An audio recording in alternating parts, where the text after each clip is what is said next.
بسم اللہ الرحمن الرحیم۔ میں دفتر سے واپسی میں بہت زیادہ تھک چکا تھا اور مجھے سیدھے اپنے ایک دوست کی بیٹی کی شادی میں شرکت کے لیے بھی پہنچنا تھا۔ کافی دیر ہو چکی تھی اور موسم بھی ٹھیک نہیں تھا، اسی لیے میں نے گاڑی کی سپیڈ تیز کر دی۔ مجھے لگا تھا شاید سڑک پوری طرح خالی ہے، لیکن اچانک ہی کوئی گاڑی کے سامنے آیا تھا۔ اندھیرے میں مجھے کچھ سمجھ نہیں آیا، میں نے جلدی سے بریک لگا دیے۔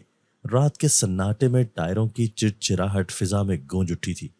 میں تیزی سے گاڑی کا دروازہ کھول کر نیچے اترا، کیونکہ جو وجود گاڑی سے ٹکرایا تھا وہ زمین پر گر پڑا تھا۔ میں بہت خوف زدہ ہو گیا تھا کہ کہیں کوئی بڑا نقصان نہ ہو گیا ہو، کیونکہ میری گاڑی کی رفتار بہت زیادہ تھی۔ جیسے ہی میں نے قریب جا کر دیکھا تو گلابی رنگ کے جوڑے میں ایک گوری چٹی جوان اور کم عمر لڑکی سڑک پر پڑی ہوئی تھی۔ میری نظر اس کے چہرے پر پڑی تو میں پلک جھپکنا بھول گیا۔ ایسا لگ رہا تھا جیسے آسمان سے چاند زمین پر آ گیا ہو۔ وہ 17-18 سال کی لڑکی اپنی بڑی بڑی خمار آلود آنکھیں پٹ پٹا کر میری جانب دیکھ رہی تھی۔ کچھ دیر تک تو میں اس کے چہرے کو دیکھتا رہا اور جب کچھ ہوش آیا تو میں نے فوراً اس سے پوچھا کہ آپ کو کہیں زیادہ چوٹ تو نہیں آئی ہے؟ اس نے دھیرے سے انکار میں سر ہلایا اور اٹھنے کی کوشش کرنے لگی۔ میں نے فوراً سے اس کا ہاتھ پکڑا اور اسے کھڑا کرنے کی کوشش کی تو اس نے میری توجہ دور پڑی بے ساکھی کی طرف دلوائی۔ میں لمحہ بھر میں چونک گیا تھا۔ میں سوچ بھی نہیں سکتا تھا کہ اتنی خوبصورت لڑکی معذوری کا شکار ہوگی۔ سچ کہوں تو میں پہلی ہی نظر میں اس پر دل ہار بیٹھا تھا۔ اس کے خوبصورت چہرے سے میری نظر ہی نہیں ہٹ رہی تھی۔ میں نے اس کی بے ساکھی اٹھائی اور اسے سہارا دے کر کھڑا کیا تو وہ شکریہ ادا کر کے دوسری طرف جانے لگی۔ میں نے اسے آواز دی اور کہا کہ اتنے سناٹے میں رات کے اس پہر آپ یہاں کیا کر رہی ہیں اور آپ کو کہاں جانا ہے؟ کیا میں آپ کی کچھ مدد کر سکتا ہوں؟ میں کچھ دیر اور اس کے خوبصورت وجود کے قریب رہنا چاہتا تھا اور یہ پیشکش بھی میں نے اسی لیے کی تھی۔ میری بات سن کر وہ دھیرے سے مسکرائی اور کہنے لگی، مجھ جیسے معذور لڑکی کا بھلا کیا ٹھکانہ ہو سکتا ہے؟ لوگ تو ہمیں حقارت بھری نظروں سے دیکھتے ہیں۔ جانا تو مجھے گھر تھا، لیکن جس رکشے والے کے رکشے میں سوار تھی اس نے میری معذوری کا فائدہ اٹھایا اور مجھے بیچ راستے میں ہی چھوڑ کر فرار ہو گیا۔ جاتے جاتے میرا پرس بھی لے گیا اور میں بے یار و مددگار رات کے اندھیرے میں اس سڑک پر اپنی بے ساکھی کے ساتھ اپنا وجود گھسیٹنے پر مجبور ہو گئی۔ اس کی آواز میں ایسا درد تھا کہ مجھے اپنا دل چرتا ہوا محسوس ہوا تھا۔ میں نے فوراً کہا کہ آپ میری گاڑی میں بیٹھ جائیں، میں آپ کو آپ کی منزل تک پہنچا دوں گا۔ پہلے تو اس نے حیران نظروں سے میری طرف دیکھا، شاید وہ شش و پنج کا شکار تھی، کیونکہ میں اس کے لیے بالکل غیر تھا اور رات کے اس سناٹے میں ایک آدمی پر بھروسہ کر کے اس کی گاڑی میں بیٹھنا کسی بھی نوجوان لڑکی کے لیے بالکل بھی آسان نہیں تھا۔ وہ بھی بے بھروسہ نظروں سے مجھے دیکھ رہی تھی۔ میں نے اسے یقین دلایا کہ میں اسے حفاظت کے ساتھ اس کے گھر پہنچا دوں گا، اسے مجھ سے ڈرنے کی کوئی ضرورت نہیں ہے۔ کچھ دیر سوچنے کے بعد وہ میری گاڑی میں بیٹھ گئی، کیونکہ اس کے پاس دوسرا کوئی راستہ نہیں تھا۔ رات کا اندھیرا بڑھتا ہی چلا جا رہا تھا اور اس وقت ٹریفک بہت ہی کم ہوا کرتا تھا، کیونکہ یہ ایک شارٹ کٹ راستہ تھا جسے لوگ صرف جلدی کے لیے استعمال کرتے تھے، کیونکہ یہاں لوٹ مار بہت زیادہ ہوتی تھی۔ جیسے ہی وہ حسینہ میری گاڑی میں بیٹھی، میری خوشی کا ٹھکانہ نہ رہا۔ میری نظر سڑک سے کہیں زیادہ اس کے وجود پر جمی ہوئی تھی، کیونکہ اسے دیکھ کر میرے اندر جذبات پیدا ہو رہے تھے۔ موسم پہلے ہی بہت خراب تھا اور ہم آدھے راستے میں ہی پہنچے تھے کہ تیز بارش ہونے لگی تھی۔ میں تو یہ بھی بھول چکا تھا کہ مجھے شادی کی تقریب میں جانا ہے۔ میری نظر تو بس اس کے چہرے پر ہی ٹھہر گئی تھی۔ وہ لڑکی بہت زیادہ پریشان تھی۔ اس نے مجھے اپنا نام دعا بتایا تھا۔ وہ کہنے لگی کہ اب میں گھر کیسے پہنچوں گی؟ میں اس کی پریشانی بھاپ گیا تھا۔ میں نے نرمی سے پوچھا، دعا، کیا آپ کے گھر میں کوئی پریشان ہو رہا ہوگا؟ تو وہ کہنے لگی، نہیں، میرے گھر میں کوئی نہیں ہے، میں تنہا ہوں، لیکن آج تک میں کبھی آدھی رات تک گھر سے باہر نہیں رہی ہوں اور آج بہت زیادہ وقت ہو گیا ہے، اسی لیے مجھے فکر ہو رہی ہے، کیونکہ اگر میں اور زیادہ دیر سے گھر پہنچی تو میرے مالک کے مکان دروازہ نہیں کھولیں گے اور مجھے صبح تک دروازے پر ہی بیٹھنا ہوگا۔ اب مجھے سمجھ آیا کہ وہ کیوں اتنی زیادہ پریشان ہو رہی تھی۔ اسے اپنے مالک کے مکان کی فکر ستا رہی تھی۔ میں نے دعا سے کہا کہ یہاں سے میرا گھر قریب ہے، وہ چاہے تو آج کی رات میرے گھر پر گزار سکتی ہے۔ میں اس کا ساتھ چھوڑنا ہی نہیں چاہتا تھا۔ وہ معذور ضرور تھی، لیکن اس کی خوبصورتی اور جوانی نے اس کی اس کمی کو پوری طرح چھپا دیا تھا۔ کچھ دیر سوچنے کے بعد دعا کہنے لگی کہ میں آپ کے گھر چلنے کے لیے راضی ہوں۔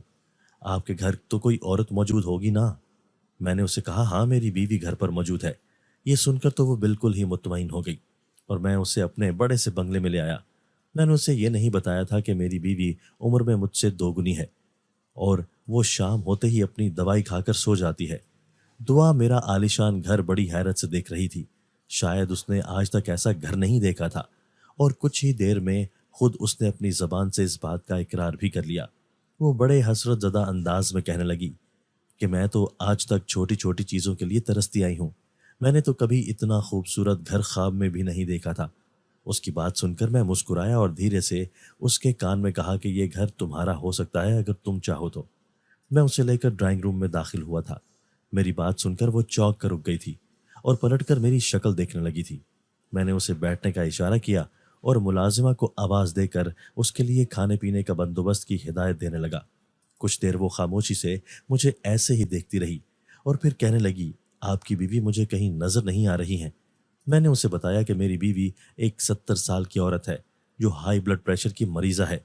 وہ رات کو 8 بجے ہی دوائی کھاتی ہے اور اس طرح سوتی ہے کہ صبح سے پہلے خبر نہیں ہوتی، نہ ہی اس سے میری ضرورتوں کی خبر ہوتی ہے اور نہ ہی خواہشوں کی پرواہ۔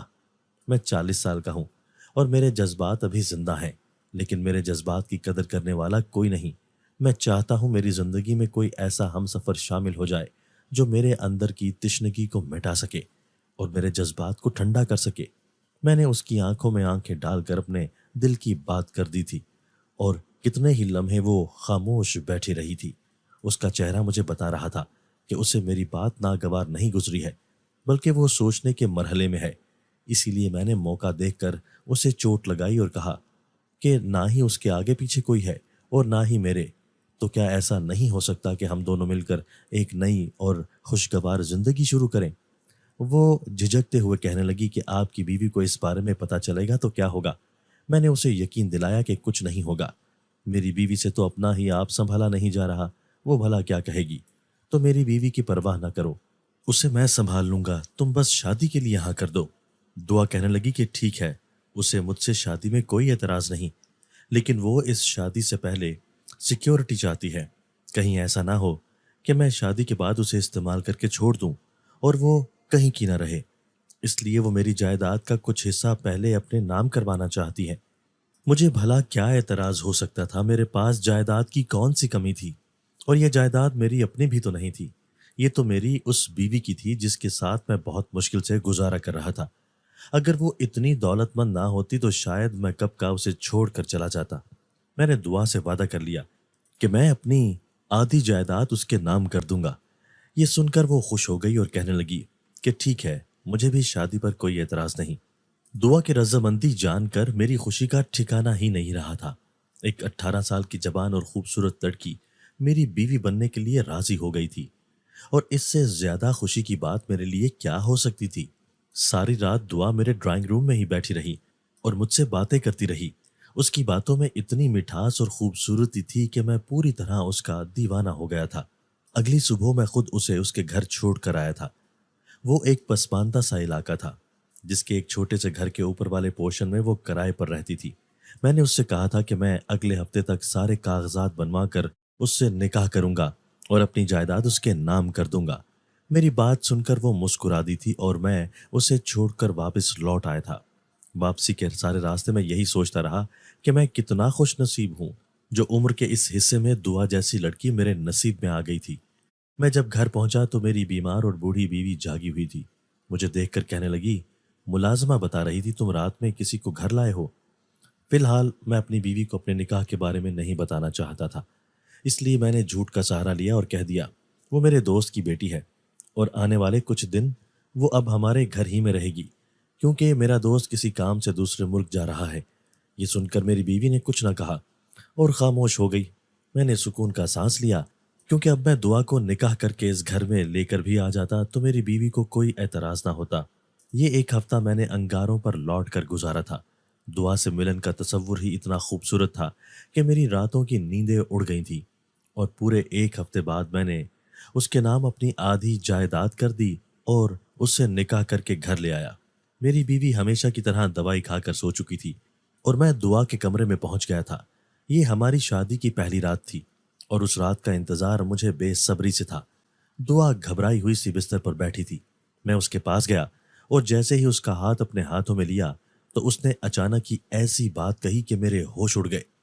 میں آنکھیں پھاڑے بے یقینی سے اس کی طرف دیکھ رہا تھا۔ میں نے حیرانگی سے کہا، دعا تم یہ کیا کہہ رہی ہو؟ وہ نم لہجے میں کہنے لگی، میں جو کچھ کہہ رہی ہوں وہ سچ ہے، اور یہ سب کچھ میں نے بہت مجبوری میں کیا ہے۔ دعا کی بات سن کر ماضی چند ہی لمحوں میں میری آنکھوں کے سامنے گھوم گیا تھا، جن لمحوں کو میں اپنی زندگی سے پوری طرح فراموش کر بیٹھا تھا۔ وہ گزرے سال اچانک ہی میری آنکھوں کے آگے کسی فلم کی طرح چلنے لگے تھے۔ میرا نام صداقت ہے اور میں لاہور کے ایک چھوٹے سے علاقے کا رہنے والا تھا۔ میرے ابو نے میری شادی میری پھپھو کی بیٹی علینا سے کروا دی تھی۔ میں ایک اچھی نوکری کرتا تھا اور گھر بھی ہمارا اپنا تھا۔ علینا بہت ہی خوبصورت اور سیدھی سادی سی عورت تھی۔ اس سے شادی کر کے میری زندگی پوری طرح خوشگوار ہو گئی تھی اور میں اپنی زندگی میں مطمئن تھا۔ لیکن پھر خدا نے ہم پر ایسی آزمائش ڈالی کہ میں اس آزمائش میں پوری طرح ناکام ہو گیا۔ میری اور علینا کی شادی کو 1 سال ہی گزرا تھا اور ہمارے گھر ایک بہت ہی خوبصورت بیٹی پیدا ہوئی تھی، لیکن وہ ایک نامکمل انسان تھی کیونکہ اس کے پیدائشی طور پر دونوں ہاتھ نہیں تھے۔ میں اور میری بیوی علینا اپنی بیٹی کی یہ معذوری دیکھ کر پوری طرح ٹوٹ گئے تھے، اور پھر علینا نے ہمت کی اور ہماری بیٹی کا بازو بن گئی۔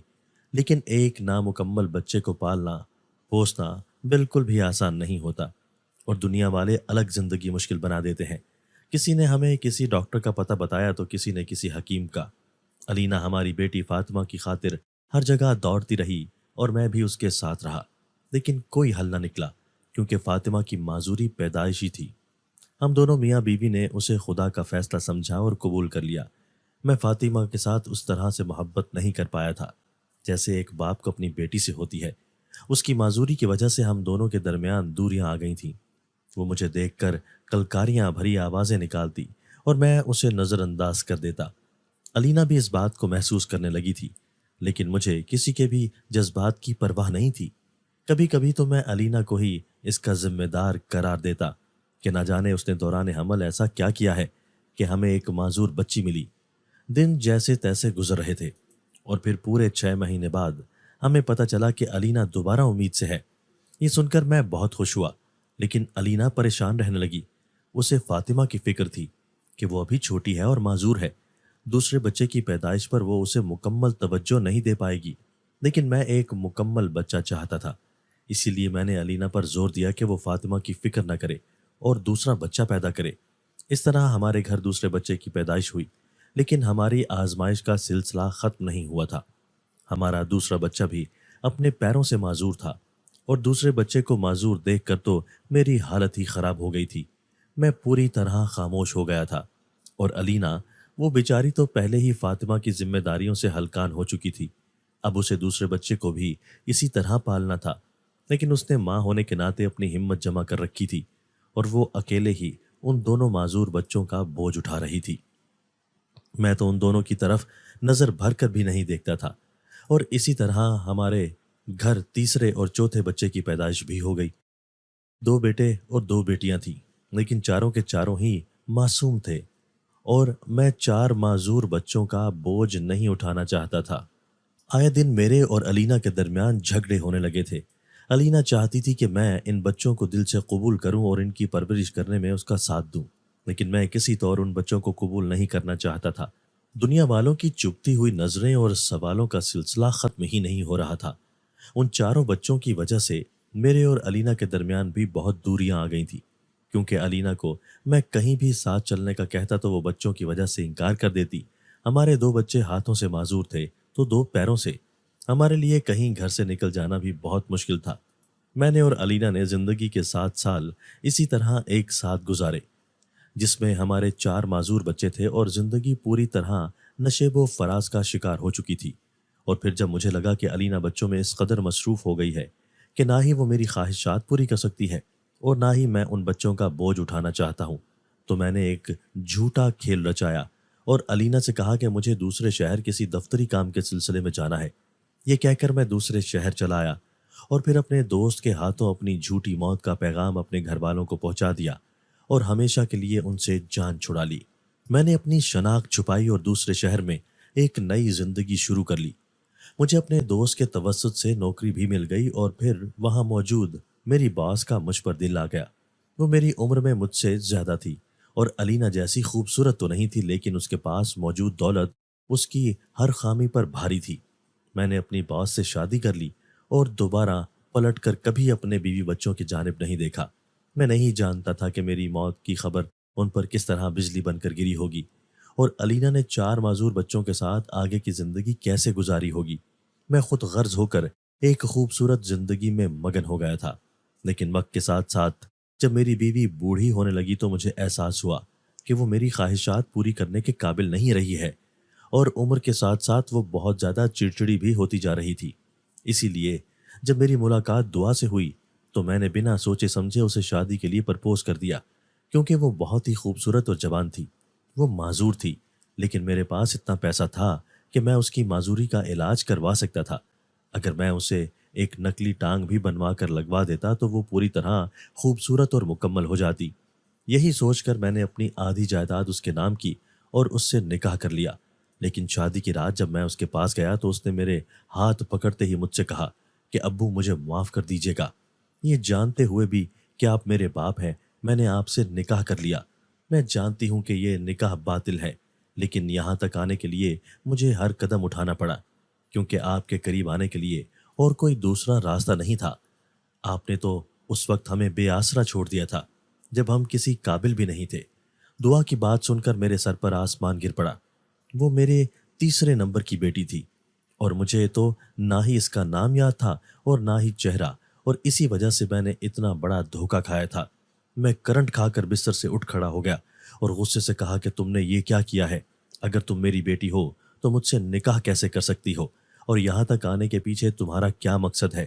میری بات سن کر دعا کی آنکھوں میں آنسو آنے لگے اور وہ روتے ہوئے کہنے لگی کہ اسے صرف اور صرف میری محبت اور شفقت چاہیے، کیونکہ زندگی کے اتنے سال اس نے اور اس کے بہن بھائیوں نے بہت تکلیف میں کاٹے ہیں۔ علینا نے بہت مشکل سے انہیں پال پوس کر بڑا کیا ہے، لیکن ان کی تعلیم و تربیت میں کوئی کسر نہیں چھوڑی۔ اسے اسکالرشپ پر اس شہر میں داخلہ ملا ہے اور وہ یہاں تعلیم حاصل کرنے کے لیے ہی آئی ہوئی ہے۔ میری گاڑی کے سامنے وہ اتفاقاً آئی تھی، لیکن میرا چہرہ دیکھ کر وہ مجھے پہچان گئی تھی، اور پھر اس کے بعد میرے قریب آنے کے لیے، وہ میری محبت پانے کے لیے اس نے یہ سب کر لیا۔ وہ روتے ہوئے کہہ رہی تھی کہ وہ میری کمی کو بہت محسوس کرتی آئی ہے اور اب میرا ساتھ چاہتی ہے۔ وہ ماسٹرز کر رہی تھی اور یہ سن کر میں حیران رہ گیا کہ علینا نے میرے بغیر 4 بچوں کی نہ صرف اچھی پرورش کی تھی بلکہ انہیں پڑھایا لکھایا بھی تھا۔ اتنے سالوں بعد اپنی بیٹی کو اس طرح اپنی آنکھوں کے سامنے ایک کامیاب زندگی گزارتا دیکھ کر میں شرمندگی کا شکار ہو گیا۔ جن بچوں کو میں نے بوجھ سمجھ کر پھینک دیا تھا، علینا نے ان بچوں کو معاشرے کا ایک قابل فرد بنا دیا تھا۔ میرے 4 بچے ہی بہت لائق اور قابل ہو گئے تھے، اور میں عمر کے اس حصے میں ایک بوڑھی عورت اور بے اولادی کے ساتھ زندگی گزار رہا تھا، کیونکہ میری دوسری بیوی سے تو میری کوئی اولاد نہیں تھی۔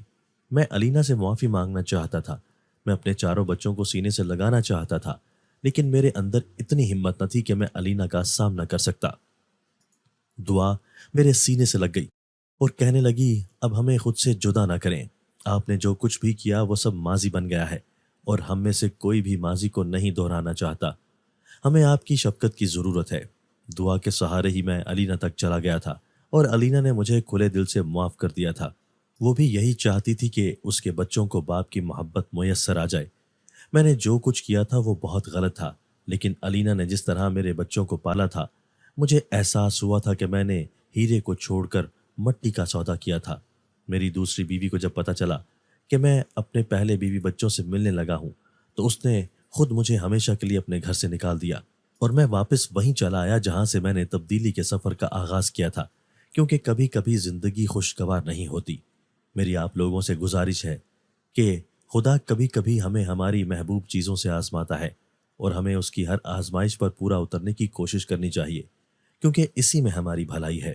دوستو، اگر آپ کو آج کی ہماری یہ ویڈیو پسند آئی ہے تو اسے لائک کیجئے اور اسے اپنے پیاروں کے ساتھ شیئر ضرور کیجئے گا۔ اور ہاں، اگر آپ نے ابھی تک ہمارا چینل سبسکرائب نہیں کیا تو ہمارا چینل سبسکرائب کر دیجئے اور بیل آئیکن بھی پریس کر دیجئے تاکہ ہماری ہر نئی آنے والی ویڈیو آپ کو بر وقت مل سکے۔ اللہ حافظ۔